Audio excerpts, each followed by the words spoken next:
Assalamualaikum warahmatullahi wabarakatuh. Eh, Waalaikumsalam warahmatullahi wabarakatuh. Pada kesempatan kali ini, kami dari kelompok 3 akan memaparkan terkait 10 artikel tentang organisasi informasi. Anggota kelompok kami ada Natasha, kemudian ada Milan, Rijal, Riki, Rista, Satria, Siti Rohima, dan juga Tina Ayu Melinda. Untuk artikel pertama akan dipaparkan oleh Tina Ayu Melinda. Waktu dan tempat kami persilahkan.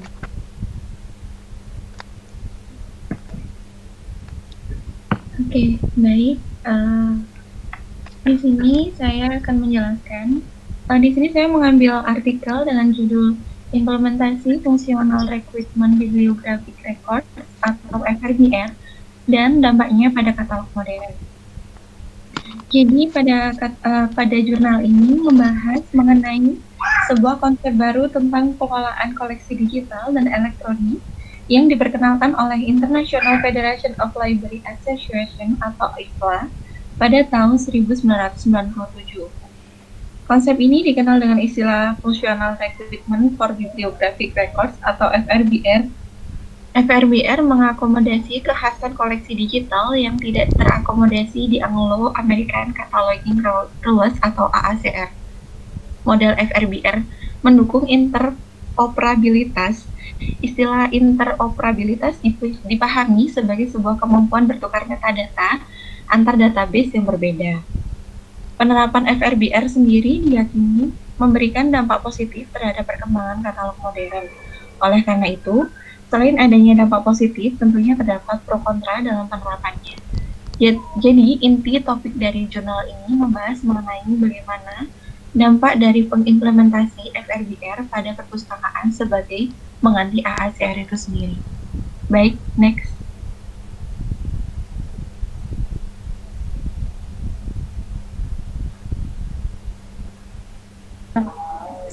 Artikel selanjutnya yaitu berjudul Komunitas dalam Organisasi Perpustakaan yang ditulis oleh Nurul Hayati. Keywordnya kalau mau dicari komunitas atau organisasi perpustakaan.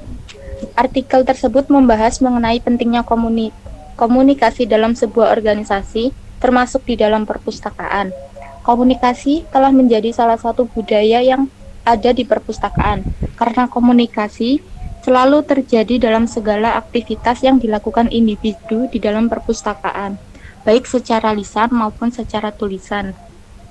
Proses komunikasi yang efektif akan memudahkan bagi pihak perpustakaan untuk mengetahui dan memahami keinginan masyarakat yang berkaitan dengan perpustakaan. Jadi intinya artikel ini membahas bagaimana komunikasi itu bisa mengetahui keinginan atau minat baca masyarakat yang ada di sekitar perpustakaan. Sudah, next.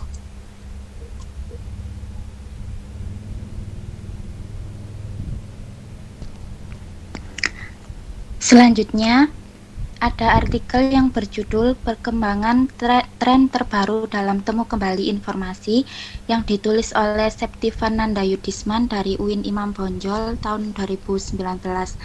Pada artikel ini dijelaskan bahwa temu kembali informasi itu dipengaruhi oleh perkembangan teknologi informasi. Nah, dan hal ini tuh juga berkaitan dengan bagaimana pustakawan dapat mengelola atau mengorganisasi informasi sehingga nantinya mempermudah proses temu kembali. Menurut Prasetyawan, saat ini kebutuhan pengguna itu tidak tentang katalog saja, tetapi mereka berharap lebih dari apa yang biasanya. Oleh karena itu, hadirlah sebuah web semantik di mana terdapat virtual reference service untuk melayani pengguna yang jauh dari perpustakaan. Kemudian ada geotagging, gunanya untuk membantu pengguna menemukan informasi spesifik yang terletak di lokasi tertentu. Lalu ada ontologis, merupakan sebuah teknik untuk memberikan hubungan semantik antara istilah dan pikiran pengetahuan. Kemudian ada ubiquitous contents, merupakan konsep yang mengarah pada berbagai bentuk informasi, dapat diakses di mana saja tanpa terbatas waktu dan dapat menggunakan perangkat apa saja. Next.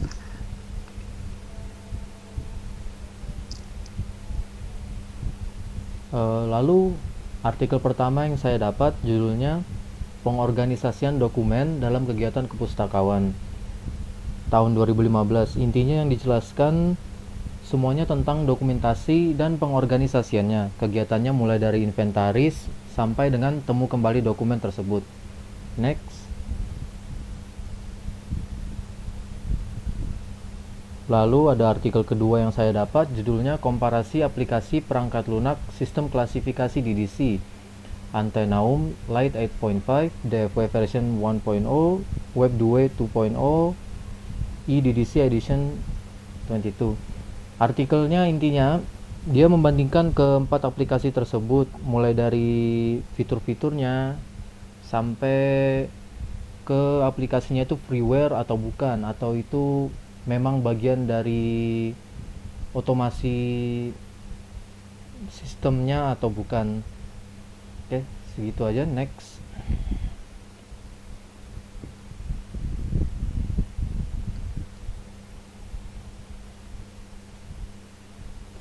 Oke, yang selanjutnya ada artikel yang berjudul Pemanfaatan Fitur Z39.50 pada Slims.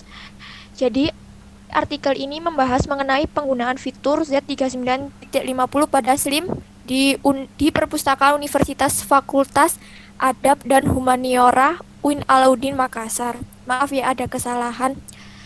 Jadi, fitur Z39.50 kan untuk menerima data bibliografi bahan pustaka dari sebuah sistem yang sudah terotomasi dengan MARC.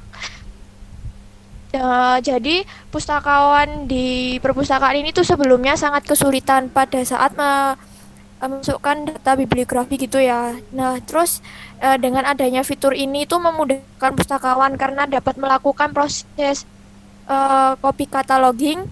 Jadi mampu mempersingkat durasi penginputan bahan pustaka di dalam perpustakaan. Tetapi di fitur ini juga ada kekurangan seperti pustakawan harus menyunting atau mengecek kembali karena ada beberapa data bibliografi itu yang tidak sesuai subjeknya atau nomor klasifikasinya. Begitu, next.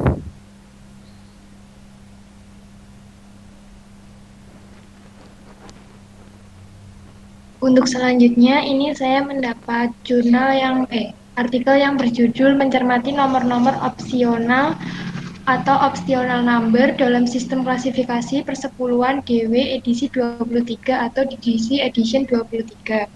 Saya menemukan artikel ini dari jurnal Record and Library Journal. Artikel ini terbit pada tahun 2015. Jurnal ini artikel ini membahas terkait pemaparan beberapa nomor opsional, terutama yang berkaitan dengan subjek dan disiplin ilmu keindonesiaan pada DDC edisi 23. Selanjutnya, untuk pemaparan ini bertujuan untuk menghindari kesalahpahaman dalam penafsiran tentang nomor opsional di kalangan pustakawan, terutama bagi pustakawan yang belum paham benar terkait nomor-nomor opsional tersebut. Di dalam artikel ini juga dijelaskan berbagai jenis sistem klasifikasi seperti DDC, UDC, dan LCC. Tetapi di sini dijelaskan yang paling banyak digunakan itu DDC atau klasifikasi persepuluhan GW ini, dikarenakan kemuktakiran dan kelengkapannya. Selanjutnya bisa dilihat di screenshot yang sudah saya paparkan di sini. Yang atas ini bentuk opsionalnya, nomor-nomor opsionalnya seperti 279.1225. Ini konteksnya yaitu subjeknya translation of Quran atau terjemahan Al-Quran. Nah, ini untuk opsi pertama bisa ditulis dalam bentuk 297.1225i. Di sini menunjukkan bahwa keterangan bahasa Indonesia. Jadi di sini tuh menunjukkan konteks yang mengandung atau subjek yang sekelompok dengan bahasa Indonesia. Selanjutnya ada opsi kedua, yaitu bisa ditulis dalam bentuk 297.122599221. Selanjutnya di sini juga dijelaskan terkait aplikasi elektroniknya DDC ini. Di dalam aplikasi elektronik DDC ini juga dijelaskan atau sudah menggunakan opsional ini juga. Jadi pengguna lebih mudah atau petugas klasifikasi di perpustakaan atau pustakawannya itu lebih mudah dalam menentukan nomor klasifikasinya. Terima kasih. Next.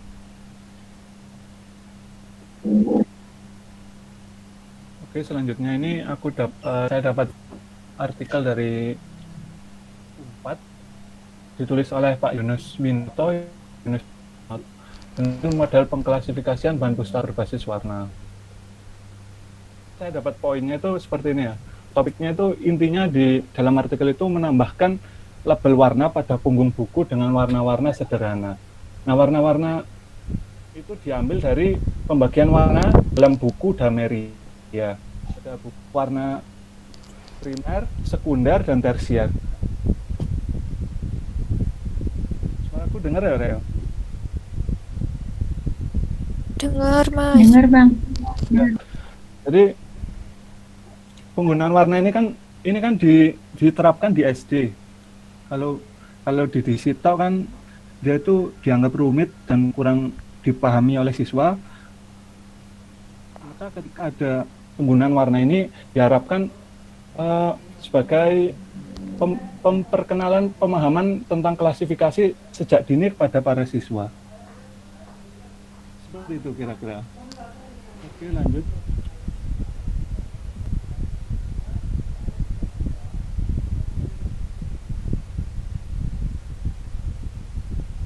Baik, selanjutnya saya akan menyampaikan judul artikel yang dimana analisis sitiran dan pemetaan deskriptor terhadap disertasi program pasca sarjana Universitas Islam Negeri Imam Bonjol pada tahun 2018 oleh Muntasir. Pada artikel ini intinya menjelaskan bahwa sitiran adalah jenis dari bibliometrik evaluatif yang menjadi sumber data mentah. Dengan alasan, analisis ini banyak digunakan dalam kajian bibliometrika karena menurutnya tepat, jelas, dan bisa mewakili subjek yang diperlukan. Juga tidak memerlukan interiorisasi, valid, dan juga variabel. Terima kasih.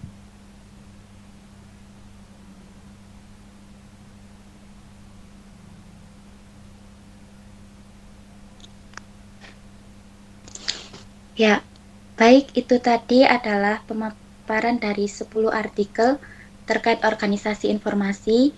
Terima kasih kepada teman-teman yang sudah memaparkan. Dari pemaparan tersebut dapat kami tarik kesimpulan bahwa seiring perkembangan teknologi, banyak kita temui juga tren-tren terbaru dalam organisasi informasi. Saya akhiri diskusi kita kali ini. Kurang lebihnya kami mohon maaf. Wassalamualaikum warahmatullahi wabarakatuh. Waalaikumsalam warahmatullahi wabarakatuh. Waalaikumsalam warahmatullahi wabarakatuh.